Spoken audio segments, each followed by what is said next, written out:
Hello everyone, ಈ ಒಂದು video ನಮ್ಮ ರೈಲ್ವೆ ಆಸ್ಪಿರೆಂಟ್ಸ್ಗೆ ಯೂಸ್ಫುಲ್ ಆಗೋಂಥ ಒಂದು ವಿಡಿಯೋ ಆಗಿರುತ್ತೆ. ರೈಲ್ವೆ ಆಸ್ಪಿರೆಂಟ್ಸ್ ಅಲ್ಲದೆ ಲ್ಯಾಂಡ್ ಸರ್ವೇರಿಗೆ ಯಾರೆಲ್ಲ ಎಕ್ಸಾಮ್ಗೆ ಪ್ರಿಪೇರ್ ಆಗ್ತಿದ್ರಿ, ಯಾರೆಲ್ಲ ಪ್ರಿಪೇರ್ ಆಗ್ತಾ ಇದ್ದೀರಾ ಅವ್ರಿಗೂ ಒಂದು ಯೂಸ್ಫುಲ್ ಆಗೋಂಥ ಒಂದು ವಿಡಿಯೋ.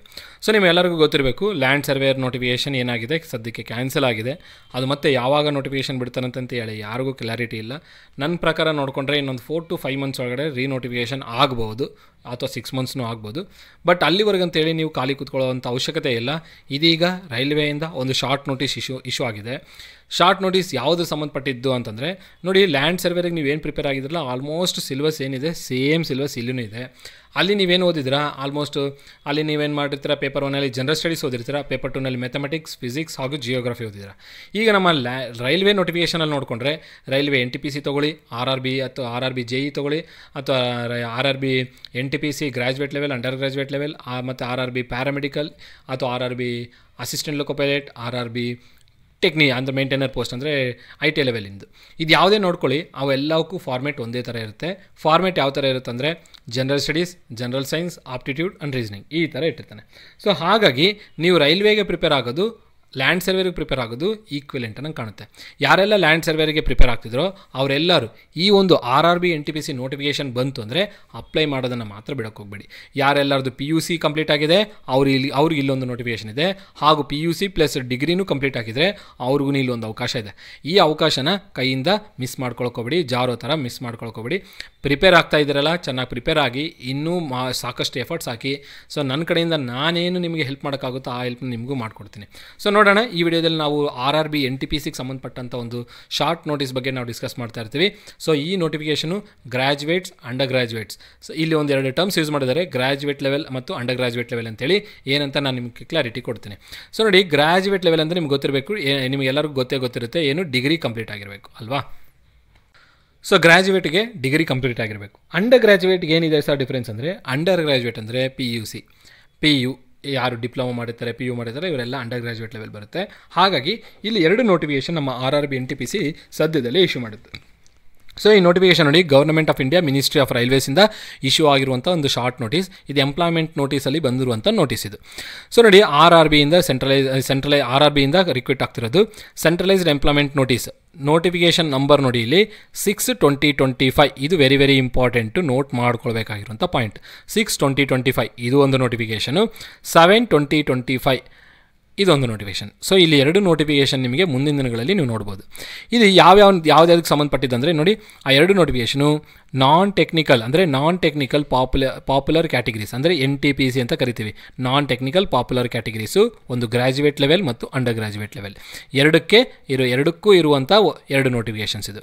ಸೊ ಇಲ್ಲಿ ನೋಡೋಣ ಯಾವಾಗ ಸ್ಟಾರ್ಟ್ ಆಗುತ್ತೆ, ಯಾವ ನೋಟಿಫಿಕೇಷನ್ ಯಾವಾಗ ಸ್ಟಾರ್ಟ್ ಆಗುತ್ತೆ ಅಂತಲೂ ಇಲ್ಲಿ ಡೀಟೇಲ್ ಕೊಟ್ಟಿದ್ದಾರೆ ನೋಡಿ. ಸೊ ಇದು ನೋಡಿ, ಇದು ಯಾವುದು ಗ್ರ್ಯಾಜುಯೇಟ್ ಲೆವೆಲ್, ಏನಿದು ಗ್ರ್ಯಾಜುಯೇಟ್ ಲೆವೆಲ್ ಏನೋ ನೋಟಿಫಿಕೇಷನ್ ನಂಬರ್ 6/2025. ಇದು ಯಾವುದು 6/2025ನ ನೋಟಿಫಿಕೇಷನ್. ಇದು ನಿಮಗೆ ಯಾವಾಗ ಸ್ಟಾರ್ಟ್ ಆಗುತ್ತೆ ನೋಡಿ, opening date of application is 21/10/2025 ಅಂದರೆ ಅಕ್ಟೋಬರ್ ತಿಂಗಳು 21ನೇ ತಾರೀಕು ಬಂದಿರುತ್ತೆ ನಿಮಗೆ. ಅಂದರೆ ಅಪ್ಲಿಕೇಶನ್ ಓಪನ್ ಆಗುತ್ತೆ, ನೀವು ಅಪ್ಲೈ ಮಾಡ್ಬೋದು, ವಿಂಡೋ ಓಪನ್ ಆಗಿರುತ್ತೆ. ಹಾಗೂ ಕ್ಲೋಸಿಂಗ್ ಡೇಟ್ ಬಂದು 11ನೇ ತಿಂಗಳು 20ನೇ ತಾರೀಕು ರಾತ್ರಿ 23:59 ಕಂಪ್ಲೀಟ್ ಆಗುತ್ತೆ. ಸೊ ಇದು ನೀನು ನೋಟ್ ಮಾಡ್ಕೋಬೇಕಾಗಿದ್ದು, ಯಾವಾಗ ಸ್ಟಾರ್ಟ್ ಆಗುತ್ತೆ ಯಾವಾಗ ಕ್ಲೋಸ್ ಆಗುತ್ತೆ ಅಂತೇಳಿ.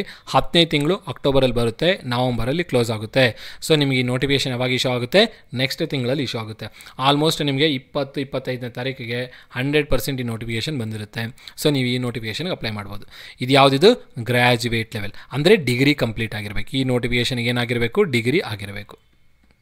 ಅದೇ ಥರನೇ ಪಕ್ಕದಲ್ಲಿ ಇನ್ನೊಂದು ನೋಟಿಫಿಕೇಷನ್ ಕೊಟ್ಟಿದ್ದಾರೆ ನೋಡಿ, CN ನಂಬರ್ 7/2025. ಇಲ್ಲಿ ಇನ್ನೊಂದು ನೋಟಿಫಿಕೇಷನ್ ಇದೆ. ಇದು ಯಾವುದಪ್ಪ ಅಂದರೆ ಅಂಡರ್ ಗ್ರ್ಯಾಜುಯೇಟ್ ಲೆವೆಲ್. ಇದಕ್ಕೆ ಕ್ವಾಲಿಫಿಕೇಷನ್ ಏನಾಗಿರಬೇಕು, PUC ಅಥವಾ ಡಿಪ್ಲೊಮೊ. ಇದನ್ನು ನೀವು ನೋಟಿಫಿಕೇಷನ್ ಬಿಟ್ಟಾಗ ಆ ನೋಟಿಫಿಕೇಷನಲ್ಲಿ ಏನು ಡೀಟೇಲ್ಸ್ ಕೊಡ್ತಾರೆ ಅಂತ ನೋಡೋಣ. ಅಲ್ಲಿವರೆಗೂ ಸದ್ಯಕ್ಕೆ ಇಷ್ಟನ್ನು ಅರ್ಥ ಮಾಡ್ಕೊಳ್ಳಿ.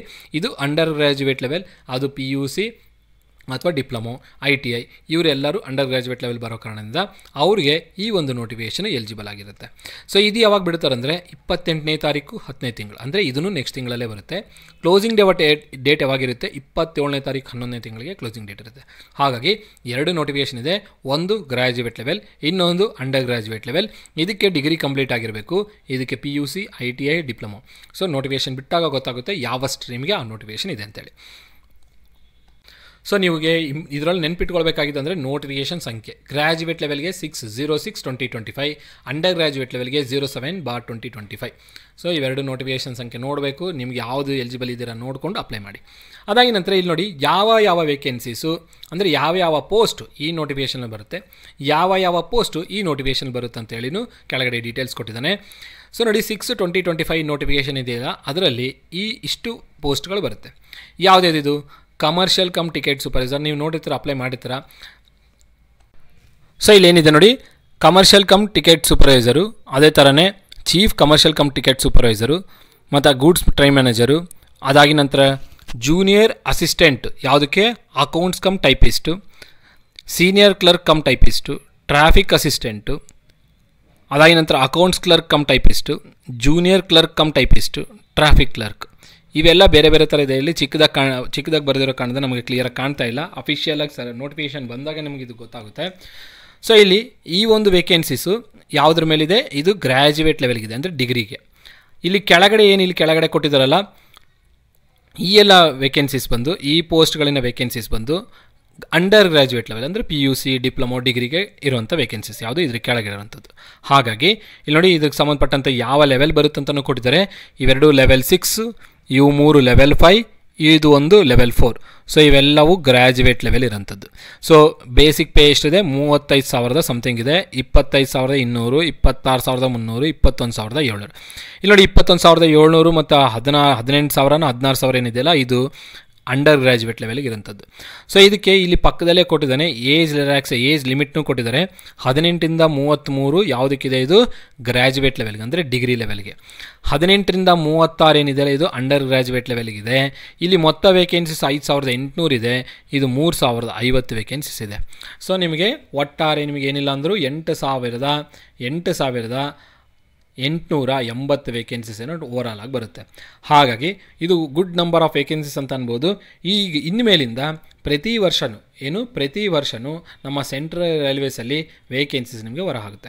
ಈಗಾಗಲೇ ನಿಮ್ಗೆ ಗೊತ್ತಿರಬೇಕು, ಪ್ರೀವಿಯಸ್ ಲಾಸ್ಟ್ 1 ಇಯರ್ 1.5 ಇಯರ್ ಕೆಳಗಡೆ ಮಿನಿಸ್ಟ್ರಿ ಆಫ್ ರೈಲ್ವೇಸ್ ಅವರು ಅನೌನ್ಸ್ಮೆಂಟ್ ಕೊಟ್ಟಿದ್ದಾರೆ, ಇನ್ಮೇಲಿಂದ ಪ್ರತಿ ವರ್ಷವೂ ರೈಲ್ವೇದಲ್ಲಿ ವೇಕೆನ್ಸೀಸ್ ಬಿಡ್ತೀವಿ ಅಂತೇಳಿ ಅಲ್ವಾ. ಹಾಗಾಗಿ ಇನ್ಮೇಲಿಂದ ಪ್ರತಿ ವರ್ಷವೂ ನಿಮಗೆ ರೈಲ್ವೆ ನೋಟಿಫಿಕೇಷನ್ಸ್ ಬರ್ತಾ ಇರುತ್ತೆ. ಯಾರೆಲ್ಲ ಪ್ರಿಪರೇಷನ್ ಮಾಡ್ತಾ ಇದ್ದಾರೆ ರೈಲ್ವೆಗೆ ಅಂತೇಳಿ, ಅಥವಾ ಬೇರೆ ಎಕ್ಸಾಮಿನ ಪ್ರಿಪರೇಷನ್ ಇದಕ್ಕೆ ಯೂಸ್ ಮಾಡ್ಕೊಳ್ತಿರೋ, ಅವರು ನಾಳೆ ಈ ರೈಲ್ವೇದಲ್ಲಿ ಜಾಬ್ ತೊಗೊಳ್ಬೋದು. ಕಂಟಿನ್ಯೂಸ್ ಆಗಿ ಪ್ರಿಪರೇಷನ್ ಮಾಡ್ತಾ ಇರಿ, ಇವತ್ತಿಲ್ಲ ನಾಳೆ ನಿಮ್ಮ ಜಾಬ್ ಆಗುತ್ತೆ. ಹಾಗಾಗಿ ನಿಮ್ಗೆ ಗೊತ್ತಾಗಿರಬೇಕೀಗ ಈ ಒಂದು ನೋಟಿಫಿಕೇಷನ್ಸ್, 2 ನೋಟಿಫಿಕೇಷನ್ಸ್ ಇದೆ, ಒಂದು ಗ್ರ್ಯಾಜುಯೇಟ್ ಲೆವೆಲ್, ಇನ್ನೊಂದು ಅಂಡರ್ ಗ್ರ್ಯಾಜುಯೇಟ್ ಲೆವೆಲ್. ಗ್ರ್ಯಾಜುಯೇಟ್ ಲೆವೆಲ್ಗೆ 5,800 ವೇಕೆನ್ಸೀಸ್ ಇದೆ, ಅಂಡರ್ ಗ್ರ್ಯಾಜುಯೇಟ್ ಲೆವೆಲ್ಗೆ 3,050 ವೇಕೆನ್ಸೀಸ್ ಇದೆ. ಇದಕ್ಕೆ ಏಜ್ ಲಿಮಿಟ್ 18ರಿಂದ 36, ಯಾವುದಕ್ಕೆ ಅಂಡರ್ ಗ್ರ್ಯಾಜುಯೇಟ್ ಲೆವೆಲ್ಗೆ. ಗ್ರ್ಯಾಜುಯೇಟ್ ಲೆವೆಲ್ಗೆ 18 to 33 ಇರುತ್ತೆ. ಅದಾಗಿ ನಂತರ ಬೇಸಿಕ್ ಪೇ 35,400 ರೂಪಾಯಿಂದ ಸ್ಟಾರ್ಟ್ ಆಗಿ 26,300 ರೂಪಾಯಿವರೆಗೂ ನಿಮಗೆ ಗ್ರ್ಯಾಜುಯೇಟ್ ಲೆವೆಲ್ಗೆ ಇರುತ್ತೆ. ಅದೇ ರೀತಿಯಲ್ಲಿ ಅಂಡರ್ ಗ್ರ್ಯಾಜುಯೇಟ್ ಲೆವೆಲ್ಗೆ ನೋಡೋದಾದರೆ 21,700 ಹಿಡಿದು 18,000 ಸಮಥಿಂಗ್ ಇದೆ. ಇದು ನೋಡಿ 8th ಪೇ ಆಗೋದಕ್ಕಿಂತ ಮುಂಚೆ ಇರುವಂಥ ಪೇ ಸ್ಕೇಲ್ ಇದು. 8th ಪೇ ಆಗಿದ ನಂತರ ಸೆಂಟ್ರಲಲ್ಲಿ ನಿಮಗೆ ಈಗ 8th ಪೇ ಆಗಿದೆ. 8th ಪೇ ಆಗಿದ ನಂತರ ಈ ಸ್ಯಾಲ್ರಿ ಸ್ಕೇಲ್ಸ್ ಏನಿದೆಯಲ್ಲ ಇವೆಲ್ಲ ಇನ್ಕ್ರೀಸ್ ಆಗಿರುತ್ತೆ. ಸೊ ಇದು ಕೊಟ್ಟಿರೋದು 7th ಪೇ ಸ್ಕೇಲಿನ ಸ್ಕೇಲ್ಸ್ ಇದಾವೆ ಇದು. ಅದಾಗಿ ನಂತರ ನಿಮಗೆ ಇದರ ಒಂದು ಅಪ್ಲಿಕೇಶನ್ ನಿಮಗೆ ಯಾವತ್ತು ಸ್ಟಾರ್ಟ್ ಆಗುತ್ತೆ ಇದನ್ನು ಹೇಳಿದ್ದೀನಿ ನಾನು. ಆ ಒಂದು ಅಪ್ಲಿಕೇಶನ್ ಯಾವ ರೀತಿಯಲ್ಲಿ ಆಗ್ತೀರಾ ಅಂದರೆ, ಇಲ್ಲಿ ನೋಡಿ ಬೆಂಗಳೂರಿನ ಅಫಿಷಿಯಲ್ ವೆಬ್ಸೈಟು RRB ಬೆಂಗಳೂರು ಅಂತ ನೀವು ಟೈಪ್ ಮಾಡಿದ್ರೆ ಗೂಗಲಲ್ಲಿ ನೀವು ಒಂದು ಅಫಿಷಿಯಲ್ ವೆಬ್ಸೈಟ್ ಡೈರೆಕ್ಟ್ ಆಗ್ತೀರಾ. ಆ ಅಫಿಷಿಯಲ್ ವೆಬ್ಸೈಟಲ್ಲಿ ಎಂಪ್ಲಾಯ್ಮೆಂಟ್ ನೋಟಿಸ್ ಅಂತ ಇರುತ್ತೆ. ಆ ಎಂಪ್ಲಾಯ್ಮೆಂಟ್ ನೋಟಿಸ್ ಮೇಲೆ ಕ್ಲಿಕ್ ಮಾಡಿದ್ರೆ ಈ ಒಂದು ನೋಟಿಫಿಕೇಷನ್ಸ್ ನಂಬರ್ ಮೇಲೆ ಇರುವಂಥ ನೋಟಿಫಿಕೇಷನ್ನೇ ನೀವು ಹಾಕಬೇಕಾಗಿರುವಂಥ ನೋಟಿಫಿಕೇಷನ್ಸ್ ಆಗಿರುತ್ತೆ. 6/2025 ಆ ಎಂಪ್ಲಾಯ್ಮೆಂಟ್ ನೋಟಿಸ್ ಮೇಲೆ ಕ್ಲಿಕ್ ಮಾಡಿದ್ದೆ ಈ ಒಂದು ನೋಟಿಫಿಕೇಷನ್ ಸಂಖ್ಯೆಗಳನ್ನು ನೋಡಿದರೆ ಅಂದರೆ ಆ ನೋಟಿಫಿಕೇಷನ್ನ ಡೌನ್ಲೋಡ್ ಮಾಡಿ ಓದ್ಕೊಳ್ಳಿ. ಅದಾಗಿ ನಂತರ ಅಪ್ಲೈ ಮಾಡಿ. ನಾನು ನಿಮಗೆ ಅಫಿಷಿಯಲ್ ನೋಟಿಫಿಕೇಷನ್ ಬಂದಾಗಲೂ ಅಫಿಷಿಯಲ್ ನೋಟಿಫಿಕೇಷನ್ ನನ್ನ ಒಂದು ಚಾನಲಲ್ಲಿ ಅಪ್ಲೋಡ್ ಮಾಡ್ತೀನಿ. ನಿಮಗಲ್ಲಿ ನಾನು ಆ ಒಂದು ಡೀಟೇಲ್ಡಾಗಿ ಅಲ್ಲಿ ನೋಟಿಫಿಕೇಷನಲ್ಲಿ ಹೇಳ್ಕೊತ ಹೋಗಿರ್ತೀನಿ. ಸೊ ಇಲ್ಲಿವರೆಗೂ ನೀವು ಇಲ್ಲಿವರೆಗೂ ನಾನು ಹೇಳಿದಂತೆ ನೋಟಿಫಿಕೇಷನ್ಸ್ 2 ನೋಟಿಫಿಕೇಷನ್ಸ್ ಇದೆ, ಮೊತ್ತ 8,800 ವೇಕೆನ್ಸೀಸ್ ಇರುವಂಥದ್ದು ಇದು. ಸೊ ಇದು ಅಫಿಷಿಯಲ್ ನೋಟಿಫಿಕೇಷನ್ ಹೊರ ಬಂದಿದ್ದೆ, ನಾನು ಅದ್ರ ಮೇಲೆ ಒಂದು ವಿಡಿಯೋ ಮಾಡಿಬಿಟ್ಟು ನನ್ನ ಚಾನಲಲ್ಲಿ ಅಪ್ಲೋಡ್ ಮಾಡ್ತೇನೆ.